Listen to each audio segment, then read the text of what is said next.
10 whole sappies. I cannot believe it's been 10 months already. Though I won't lie, that gives me slight panic. Suppose I'll have to start thinking up a stream anniversary thing to do. And with that, I guess I'll have to figure out when my anniversary actually was. Oh, at least, well, when Sappy's was. I didn't come around till later. Thank you for the follow, Lotus. Thank you so much for the subscription, Soda. And welcome to Zangetsu and Fazu. Hello, Lotus. How are you doing today?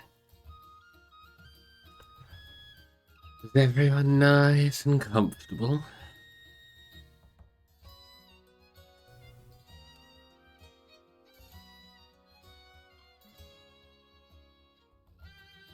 Ah. You doing alright? I'm glad to hear that. Oh, Lotus, I was meaning to ask, what pronouns would you prefer that I use with you? I don't want to misgender anyone, even by accident.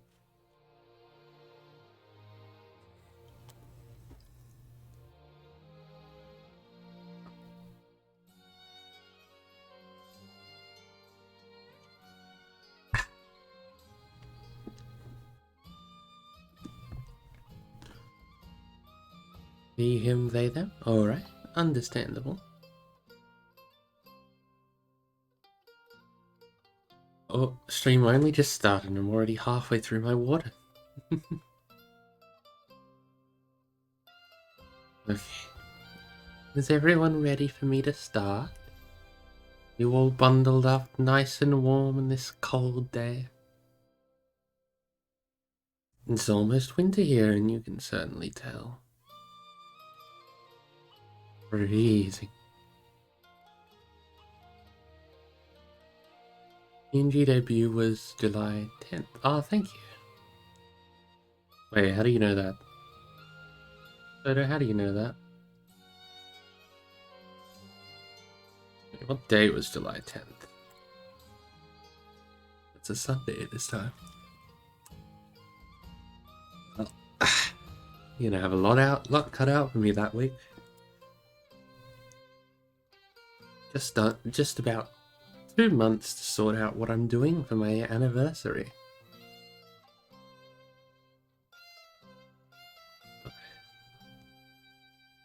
Now let me get this book.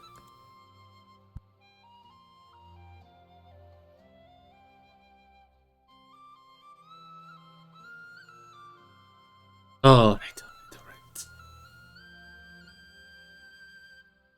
Yeah, I am probably going to save the date. Well, Safi's probably going to do the debut for when she started streaming. Especially since, let's be real, a year of streaming is somewhat impressive. I know a lot of people who bail before they even finish the first year.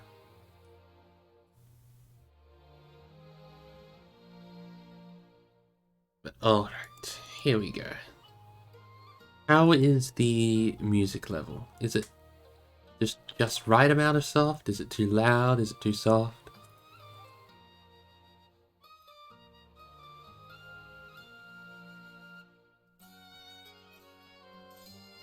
And we are on page 110. Music is good?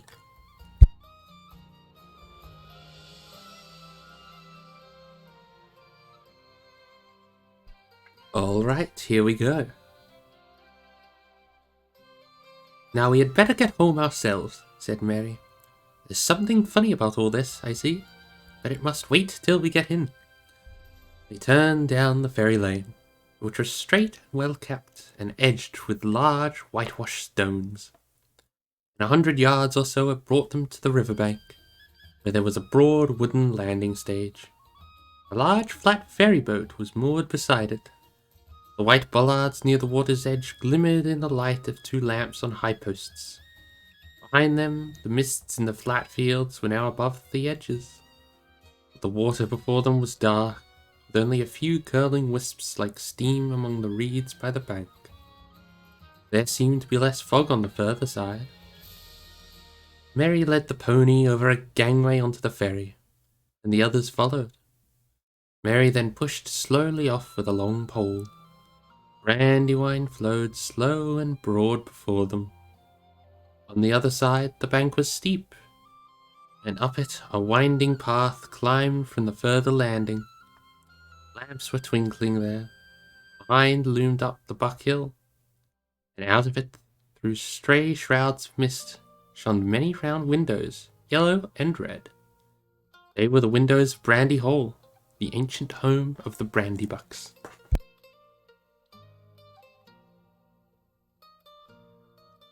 Long ago, Gorhendad Oldbuck, head of the Oldbuck family, one of the oldest in the Marish, or indeed the Shire, had crossed the river which was the original boundary of the land eastwards.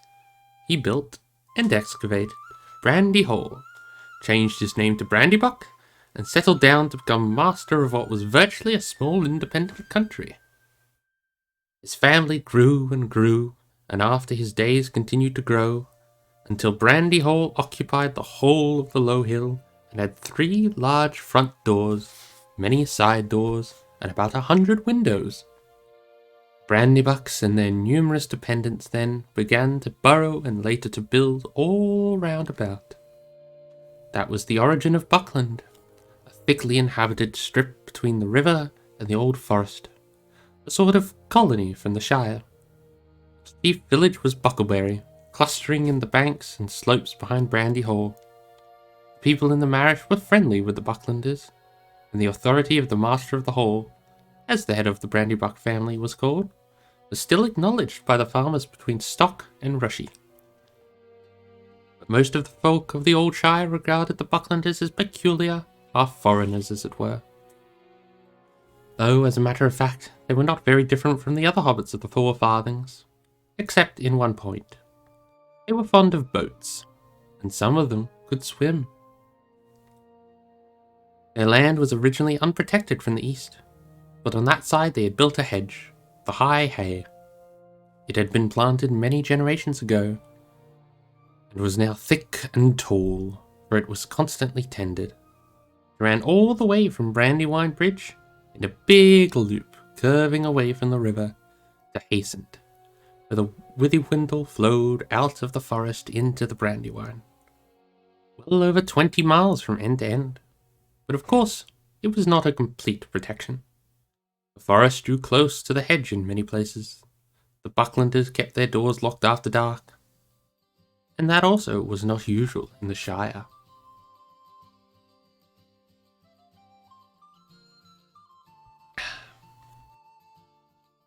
The ferry boat moved slowly across the water. The Buckland shore drew nearer. Sam was the only member of the party who had not been over the river before. He had a strange feeling as the slow, gurgling stream slipped by. His old life lay behind in the mists. Dark and adventure lay in the front. He scratched his head, and for a moment had a passing wish that Mr. Frodo could have gone on living quietly at Bag End. The 4 hobbits stepped off the ferry. Mary was tying it up, and Pippin was already leading the pony up the path, when Sam, who had been looking back as if to take farewell of the Shire, said in a hoarse whisper, "Look back, Mr. Frodo. Do you see anything?" On the far stage under the distant lamps, they could just make out a figure. It looked like a dark black bundle left behind. But as they looked, it seemed to move and sway this way and that, as if searching the ground. Then it crawled or went crouching back into the gloom beyond the lamps. "What in the Shire is that?" exclaimed Mary. "Something that is following us," said Frodo. "But don't ask any more. Let's get away at once." They hurried up the path to the top of the bank. When they looked back, the far shore was shrouded in mist, and nothing could be seen. "Thank goodness you don't keep any boats on the west bank," said Frodo. "Can horses cross the river?" They can go 20 miles north to Brandywine Bridge, or they might swim, answered Mary. Though I never heard of any horse swimming in the Brandywine. What do I have horses to do with it? I'll tell you later. Let's get indoors, and then we can talk.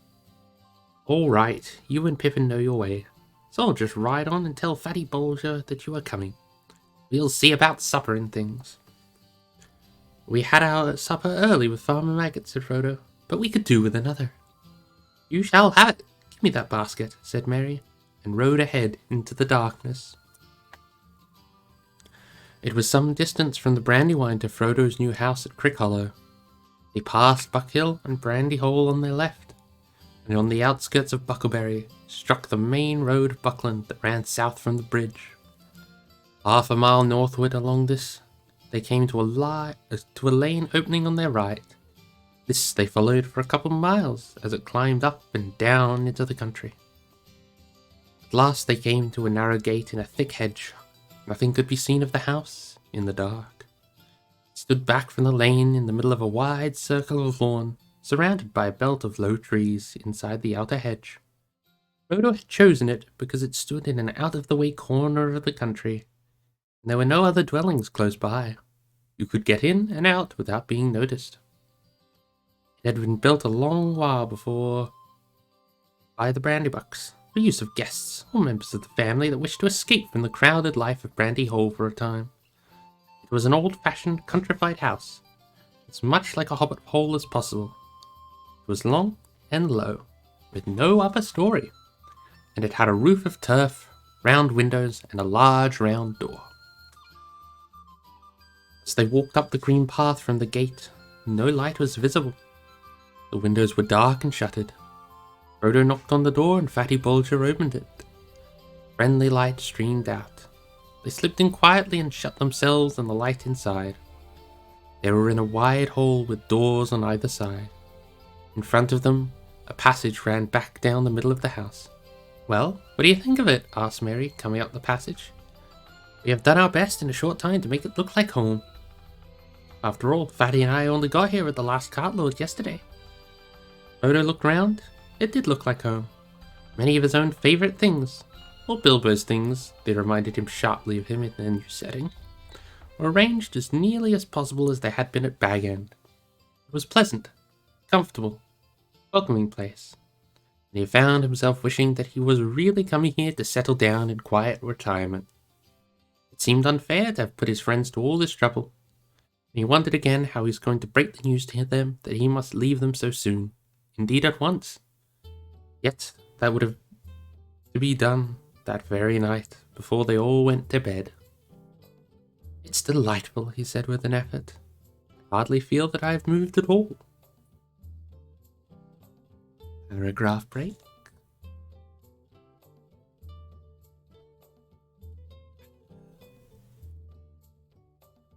The travellers hung up their cloaks and piled their packs on the floor.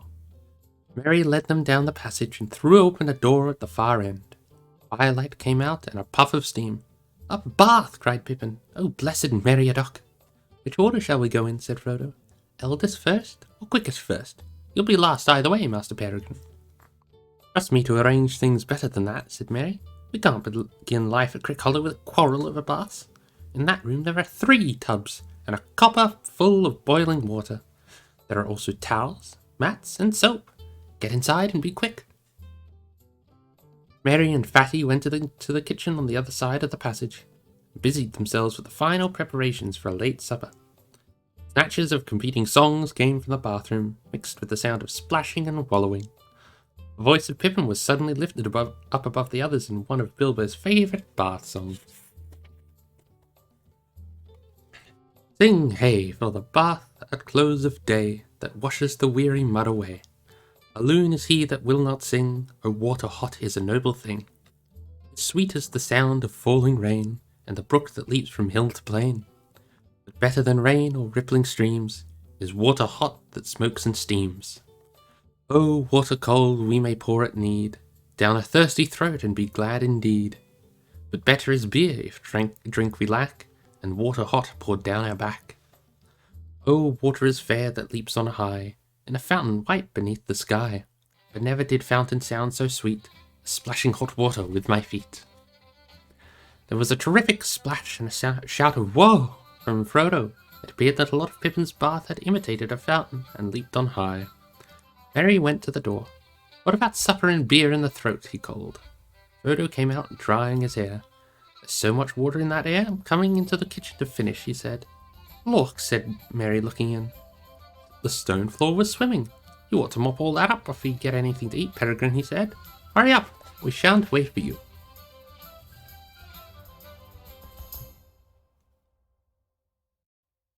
There we go. They had supper in the kitchen on a table near the fire. "I suppose you three won't want mushrooms again," said Fredegar without much hope. "Yes, we shall," cried Pippin. "They're mine," said Frodo. "Given to me by Mrs. Maggot, a queen among farmers' wives. Take your greedy hands away and I'll serve them." Hobbits have a passion for mushrooms, surpassing even the greediest likings of big people. A fact which partly explains young Frodo's long expeditions to the renowned fields of Marish, and the wrath of the injured maggot. On this occasion, there was plenty for all, even according to Hobbit standards. There were also many other things to follow, and when they had finished, even Fatty Bolger heaved a sigh of content. They pushed back the table and drew chairs round the fire. "We'll clear up later," said Merry. "Now tell me all about it. I guess that you have been having adventures, which is not quite fair without me. I want a full account. And most of all, I want to know what was the matter with old Maggot, and why he spoke to me like that. He sounded almost as if he was scared, if that is possible." "We've all been scared," said Pippin after a pause, in which Frodo stared at the fire and did not speak. "You would have been too, if he had been chased for 2 days by black riders." "And what are they?" "Black figures riding on black horses," answered Pippin. "Frodo won't talk. I will tell you the whole tale from the beginning." He then gave a full account of their journey from the time when they left Hobbiton.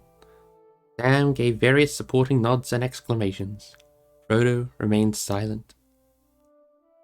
"Think you were making it all up," said Merry, "if I had not seen that black shape on the landing stage, and heard the queer sound in Maggot's voice. What do you make of it all, Frodo?" "Cousin Frodo has been very close," said Pippin, "but the time has come for him to open out. So far we have been given nothing more to go on than Farmer Maggot's guess that it has something to do with old Bilbo's treasure." "That was only a guess," said Frodo hastily. "Maggot does not know anything." "Old Maggot is a shrewd fellow," said Merry. "A lot goes on behind his round face that does not come out in talk. I've heard that he used to go into the old forest at one time, and he has the reputation of knowing a good many strange things. But you can at least tell us, Frodo, whether you think his guess was good or bad." "I think," answered Frodo slowly, "that it was a good guess, as far as it goes. There is a connection with Bilbo's old adventures, and the riders are looking, or perhaps one ought to say, searching for him, or for me. I also fear, if you want to know, that it is no joke at all, and that I am not safe here, or anywhere else." He looked round at the windows and walls as if he was afraid they would suddenly give way. The others looked at him in silence and exchanged meaningful glances among themselves. "It's coming out in a minute," whispered Pippin to Merry. Merry nodded. "Well," said Frodo at last, sitting up and straightening his back as if he had made a decision, "I can't keep it dark any longer. I've got something to tell you all, but I don't know quite how to begin."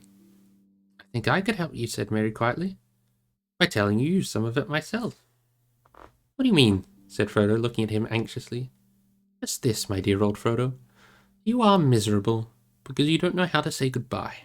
You mean to leave the Shire, of course, but danger has come on you sooner than you expected. And now you're making up your mind to go at once, and you don't want to. We are very sorry for you." Frodo opened his mouth and shut it again. His look of surprise was so comical that they laughed. "Dear old Frodo," said Pippin, "did you really think that you had thrown dust in all our eyes? You have not been nearly careful or clever enough for that. You have obviously been planning to go and saying farewell to all your haunts all this year since April. We have constantly heard you muttering, 'Shall I ever look down into that valley again, I wonder?' and things like that. Pretending that you had come in the end of your money and actually selling your beloved Baggin to those sack-filled Bagginses. And all those closed talks with Gandalf. Good heavens, said Frodo. I thought I had been both careful and clever. I don't know what Gandalf would say. Is all the Shire discussing my departure? Oh no, said Merry. Don't worry about that. The secret won't keep for long, of course, but at present it is. I think only known to us conspirators. After all, you must remember that we know you very well, and are often with you. We can usually guess what you are thinking. I knew Bilbo too, to tell you the truth. I'd been watching you rather closely ever since he left. I thought you would go after him sooner or later. Indeed, I expected you to go sooner. And lately, we have been very anxious. We have been terrified that you might give us the slip and go off suddenly, all on your own like he did. And ever since the spring, we have kept our eyes open. We've done a good deal of planning on our own account. You are not going to escape so easily. But I must go, said Frodo. It cannot be helped, dear friends. It is wretched for us all, but it is no use your trying to keep me. Since you have guessed so much, please help me, and do not hinder me. You do not understand, said Pippin. You must go, and therefore we must too. Merry and I are coming with you. Sam is an excellent fellow and would jump down a dragon's throat to save you, if he did not trip on his own feet. But you will need more than one companion in your dangerous adventure. My dear and most beloved hobbits, said Frodo, deeply moved. But I could not allow it. I decided that long ago too. You speak of danger, but you do not understand. This is no treasure hunt. No there and back journey. I am flying from deadly peril into deadly peril. Of course we understand, said Merry, firmly. That is why we have decided to come.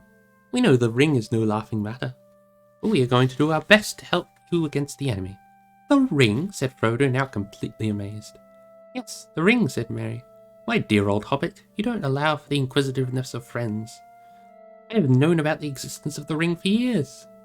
Before Bilbo went away, in fact. But since he obviously regarded it as secret, I kept the knowledge in my head until we formed our conspiracy. I did not know Bilbo, of course, as well as I know you. I was too young, and he was also more careful. But he was not careful enough.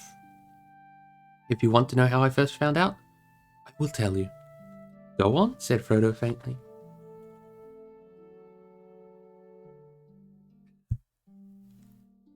It was the Sackville Bagginses that were his downfall, as you might expect.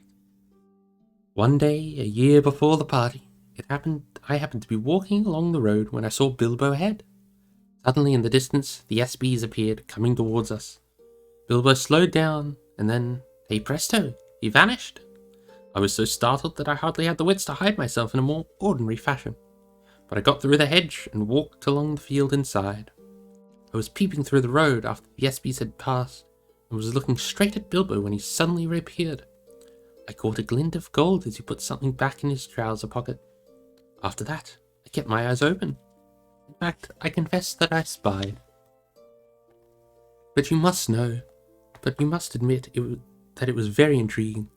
It was only in my teens. I must be the only one in the Shire, besides you, Frodo, that has ever seen the old fellow's secret book. You've read his book? Cried Frodo. Good heavens above! Is nothing safe? Not too safe, I should say, said Merry. But I have only had one rapid glance, and that was difficult to get. You never left the book about. I wonder what became of it. I should like another look. Have you got it, Frodo? No, it was not at Bag End. You must have taken it away. Well, as I was saying, Merry proceeded, I kept my knowledge to myself, till this spring when things got serious. Then we formed our conspiracy. And as we were serious too, and meant business, we have not been too scrupulous. We're not a very easy nut to crack, and Gandalf is worse. But if you want to be introduced to our chief investigator, I can produce him. Where is he? Said Frodo, looking round as if he expected a masked and sinister figure to come out of the cupboard. Step forward, Sam, said Merry, and Sam stood up with a face scarlet up to the ears. He's our collector of information, and he collected a lot, I can tell you, before he was finally caught. After which, I may say, he seemed to regard himself as on parole and dried up. Sam, cried Frodo, feeling that amazement could go no further, quite unable to decide whether he felt angry, amused, relieved, or merely foolish. Yes, sir, said Sam. Begging your pardon, sir, but I meant no wrong to you, Mr. Frodo. Nor to Mr. Gandalf, for that matter. He has some sense, mind you. And when he said, go alone, he said, no, take someone as you can trust. But it seems that I can trust that... But it does not seem that I can trust anyone, said Frodo. Sam looked at him very unhappily. It all depends on what you want, put in Merry. You can trust us to stick you through thick and thin, to the bitter end. And you can trust us to keep any secret of yours closer than you keep it yourself. But you cannot trust us to let you face troubles alone, and go off without a word. We are your friends, Frodo. Anyway, there it is. You know most of what Gandalf has told you. We know a good deal about the ring. We are horribly afraid, but we are coming with you, or following you like hounds. And after all, sir, added Sam, you ought to take the elves' advice. Gildor said you should take them as was willing, and you can't deny it. I can't deny it, said Frodo, looking at Sam, who was now grinning. I don't deny it, but I'll never believe you are sleeping again, whether you snore or not. I shall kick you hard to make sure. You are a set of deceitful scoundrels, he said, turning to the others. But bless you. He laughed, getting up and waved his arms. I give in. I will take Gildor's advice. If the danger were not so dark, I would dance for joy. Even so, I cannot help feeling happier. Happier than I felt in a long time. I had dreaded this evening. Good, that's settled. 3 cheers for Captain Frodo and company, they shouted, and they danced round him. Merry and Pippin began a song, which they had apparently got ready for the occasion. It was made on the model of the dwarf song that started Bilbo on his long adventure long ago. It went to the same tune. Farewell we call to hearth and hall, through wind may blow and rain may fall. We must away ere break of day, far over wood and mountain tall, to Rivendell where elves yet dwell, in glades beneath the misty fell. Through moor and waste we ride in haste, and whither then we cannot tell. With foes ahead, behind us dread, beneath the sky shall be our bed, until at last our toil be past, our journey done, our errand sped. We must away, we ride before the break of day. Very good, said Frodo, but in that case there are a lot of things to do before we go to bed. Under a roof, for tonight at any rate. Oh, that was poetry, said Pippin. You really mean to start before the break of day? I don't know, answered Frodo. I fear those black riders, and I am sure it is unsafe to stay in one place long, especially in a place to which it is known I was going. Also, Gildor advised me not to wait. I should very much like to see Gandalf. I could see that even Gildor was disturbed when he heard that Gandalf had never appeared. It really depends on 2 things. How soon could the riders get to Buckleberry? And how soon could we get off? It will take a good deal of preparation. The answer to the second question, said Merry, is that we could get off in an hour. I've prepared practically everything. There are 6 ponies in a stable across the fields. Stores and tackle are all packed, except for a few extra clothes and perishable foods. It seems to have been a very efficient conspiracy, said Frodo. But what of the Black Riders? Would it be safe to wait 1 day for Gandalf? That all depends on what you think the riders would do, if they found you here, answered Merry. They could have reached here by now, of course, if they were not stopped at the north gate where the hedge runs down to the riverbank, just this side of the bridge. The gate guards would not let them through by night, though they might break through. Even in the daylight they would try to keep them out, I think, at any rate, until they got a message through to the master of the hall. But they would not like the look of the riders, and would certainly be frightened by them. But of course, Buckland cannot resist a determined attack for long. It is possible that in the morning, even a black rider that rode up and asked for Mr. Baggins would be let through. It is pretty generally known that you are coming back to live at Crick Hollow.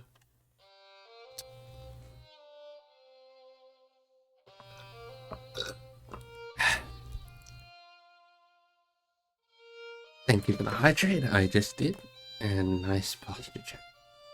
Thank you, Harry, darling.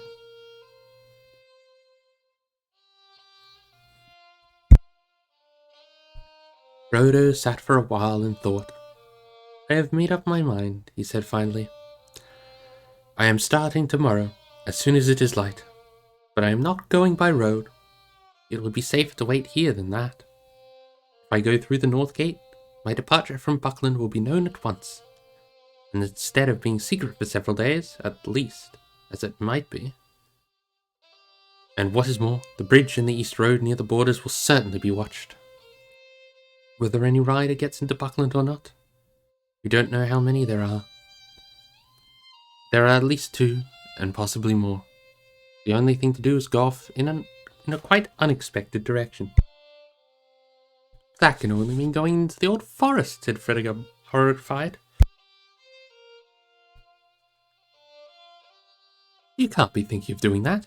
It is quite as dangerous as Black Riders. Not quite, said Merry. It sounds very desperate, but I believe Frodo is right. It's the only way of getting off without being followed at once. With luck, we might get a considerable start. We won't have any luck in the old forest, objected Fredegar. No one ever has luck in there. You'll get lost. People don't go in there. Oh, yes they do, said Merry. The Brandybucks go in occasionally when the fit takes them. We have a private entrance. Frodo went in once, long ago. I have been in several times, usually in daylight, of course, when the trees are sleepy and fairly quiet. Well, do as you think is best, said Fredegar. I am more horrified of the old forest than anything I know about. The stories about it are a nightmare, but my vote hardly counts, as I am not going on the journey. Still, I am very glad someone is stopping behind. You can tell Gandalf what you have done when he turns up, and I am sure he will before long.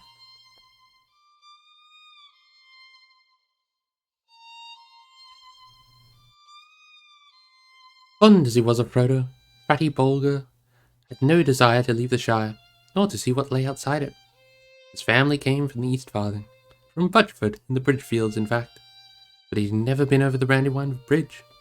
His task, according to the original plans of the conspirators, was to stay behind and deal with inquisitive folk, and to keep up as long as possible the pretense that Mr. Baggins was living at Crick Hollow. He had even brought along some old clothes of Frodo's to help him in playing the part. They thought little how dangerous that part might prove. Excellent, said Frodo when he understood the plan. We could not have left any message behind for Gandalf otherwise. I don't know whether these riders can read or not, of course, but I should not have dared to risk a written message, in case they got in and searched the house. But if Fatty is willing to hold the fort, and I can be sure of Gandalf knowing the way we have gone, that decides me. I'm going into the old forest first thing tomorrow. Well, that's that, said Pippin. On the whole, I would rather have our jobs than Fatty's, waiting here till the Black Riders show up. You wait till we are well inside the forest, said Fredegar. Then you'll wish you were back with me before this time tomorrow. It's no good arguing about it anymore, said Merry. We still got to tidy up and put the finishing touches to the packing before we go to bed. I shall call you all before the break of day. But at last he had got to bed. Frodo could not sleep for some time. His legs ached. He was glad he was riding in the morning. Eventually, he fell into a vague dream, in which he seemed to be looking out of a high window over a dark sea of tangled trees. Down below among the roots was the sound of creatures crawling and snuffling. He felt sure that they would smell him out sooner or later. Then he heard a noise in the distance. At first he thought it was a great wind coming over the leaves of the forest. Then he knew that it was not leaves, but the sound of the sea far off. Sound he had never heard in waking life, though it often troubled his dreams. Suddenly he found he was out in the open. There were no trees after all. He was on a dark heath, and there was a strange salt smell in the air. Looking up, he saw before him a tall white tower, standing alone on a high ridge. A great desire came over him to climb the tower and see the sea. He started to struggle up the ridge towards the tower. But suddenly, a light came in the sky, and there was a noise of thunder. And that is the end of Chapter 5. A Conspiracy Unmasked. Did you all enjoy that? Bazzy, that's a bonk. This is a wholesome stream.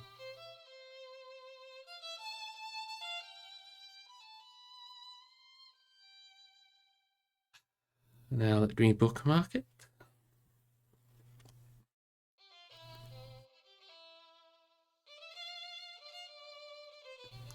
There we go.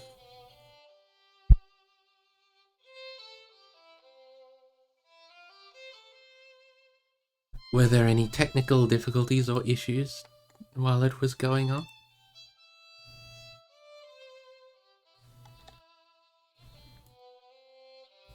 There we go.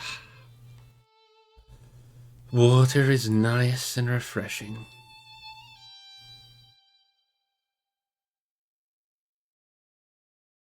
I'm very glad to hear that. Now, I'm going to send you all off. I'm sorry that this stream is so short, but unfortunately, even 2 short Lord of the Rings chapters together will strain my voice too much. That's why I try to keep it a max of 1 chapter a stream. But worry not. I'm going to send you to a lovely cute boy who's doing ASMR, so you can continue your nice comfiness.